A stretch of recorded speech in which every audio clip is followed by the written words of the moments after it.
மும்மொழிகள் அப்படின்னு வைக்கிறது வந்து நீங்க ஒரு ஸ்கூல் சொன்னா பரவாயில்ல, எல்லா ஸ்கூல்லயும் நடக்குது அது. அப்படி அபாலிஷ் பண்ணணும்னா எல்லா ஸ்கூல்லையும் அபாலிஷ் பண்ணுவோம். பசங்க என்ன படிக்கணும்ன்றது பெற்றோர்கள்கிட்ட கேட்டு தான் வந்து அந்த சப்போஸ் இப்போ நான் தமிழ் படிக்கணும்னா நான் எங்கள் அப்பா அம்மா கிட்ட நான் தமிழ் படிக்கணும்னு தான் நான் சொல்லுவேன். நான் போய் ஃப்ரெண்ட்ஸில் என்னை சேர்த்து விட முடியுமா? அதே மாதிரி தான் நிறைய பேர், அதே மாதிரி தான் எல்லாரும், எல்லா பெற்றோர்களும் வந்து அவங்கவுங்க பிள்ளைகள் என்ன பாஷையில் படிக்கணும், அதனால அவங்களுக்கு என்ன பலன் உண்டு ஃபியூச்சரில் அப்படின்றது தான். இப்போ நீங்கள் கேட்குற கேள்வி வந்து ஒட்டுமொத்த எல்லா ஸ்கூல்லையும் இருக்குது அந்த அந்த விஷயம்.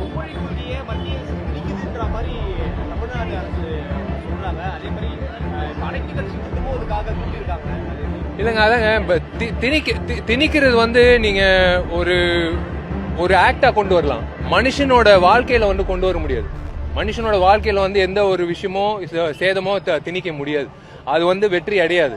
அது மத்திய அரசாங்கமா இருந்தாலும் சரி, மாநில அரசாங்கமா இருந்தாலும் சரி.